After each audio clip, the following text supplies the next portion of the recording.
ng'ebulambale okutuuka ku matikkira ga Ssaabasajja ag'omulundi ogwasatu mu ebiri amasaza ag'enjawulo gakedde kukuma byoto ku magombolola. Mu ssaza lya Beene erya Bugerere bakuŋŋaanyizza abavubuka okubabuulirira ku bikwata ku kawuka ka Mukenenya. Patrick Mugerwa omumyuka wa Mugerere owookubiri atubuulidde nti ekikola ky'okukuma ebyoto bino kijjirayo ddala ekifaananyi eky'ebyo ebyaliwo n'okwongera okujjukiza abavubuka ebikwata ku matikkira ga Beene ag'omulundi ogwasookera ddala. Nti kyattendo eri Abaganda n'abantu ba Kabaka bali mu Buganda bwe twalaba oluvannyuma myaka 27 bwe twalaba ku Kabaka. Omulama gw'ebyoto bino okusingira ddala essira balitadde ku kusomesa abavubuka ku ngeri gye balina okwewala okufuna n'okusaasaanya akawuka ka Mukenenya. Kwe kutegeeza abaana abalenzi n'abaana ab'obuwala, abaami n'abakyala obulwadde bwa Mukenenya bukyaliyo era butta. Y'omwami wa Kabaka atwala eggombolola ya Mumyuka Margaret Sempala ategeezezza nti newankubadde abavubuka beeyagalidde mu mulembe guno omutebi ebibasoomooza bikyali njolo. Abaana abaazaalibwa mu myaka egyo baffe Ssaabasajja Kabaka ng'atuuzibwa butuuzi bwa ku Namulondo n'abamu abaazaalibwa mu biseera nga baffe tannatuuzibwa, abaana abo enkuza yaabwe tebadde nnuŋŋamu. Deusi Muwonga ateekerateekera essaza lino akalaatidde abavubuka okwenyigira mu mirimu gy'essaza okusobozesa Buganda okugikuumira ku ntikko. Okusalawo okwokola kati bwekusalawo oba bwebitamininga bulamu ki bwogenda okuba nabo mu maaso bulungi bubi okusalawo kubeera eri ggwe. Ate yo mu ssaza lya Ssaabasajja ery'e Busujju nga bakulembeddwamu omwami wa Kabaka amulamulirako essaza eryo Kasujju Israel Lubega olunaku olwaleero nabo beetabye mu nteekateeka z'ebyoto.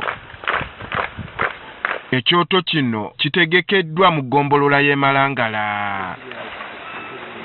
Nene abaseesa ab'enjawulo babaddewo mu bungi okubangula abantu ba Beene butya bwe bayinza okulwanyisa ekirwadde kya Mukenenya. Kabaka Kintu we yalambikira Obuganda ne wabeerawo ssemateeka mu Luzungu gye bayita constitution atali muwandiike naye ng'agobererwa n'okutuuka kati. Ku nsonga ezisimbiddwako essira mwe muli eziviirako abavubuka okukwatibwa akawuka ka Mukenenya. Ekisooka obulwadde obwo bubeera mu musaayi,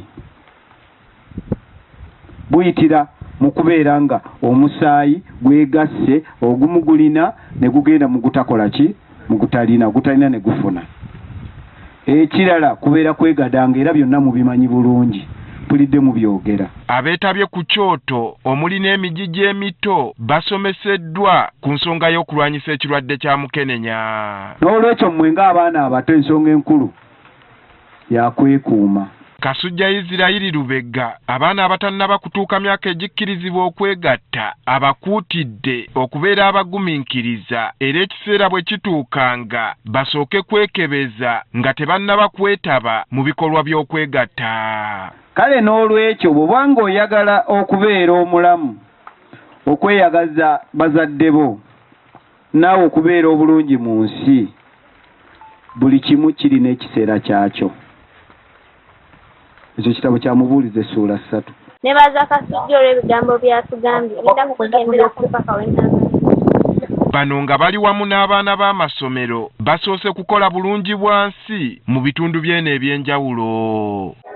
Abayizi bonna nga bali mu masomero okusigala nga beenyigira mu nteekateeka eno kubanga nnungi ekuuma obuyonjo mu kitundu. Bano bayozaayozezza Cuucu okutuuka ku matikkira ge ag'omulundi ogwasatu mu ebiri era ne bamwebaza obuweereza bw'atuuseeko. Twagaliza Ssaabasajja Kabaka wa Buganda amatikkira ag'emirembe era n'essanyu. Tusaba Allah akkirize amatikkira gano gakubeera ag'emikisa. Ayi Ssaabasajja Kabaka wangaala. Tuyozaayoza Ssaabasajja okutuuka ku matikkira ag'emyaka 32. Ndi musanyufu nnyo olw'amatikkira ga Ssaabasajja ag'omulundi guno.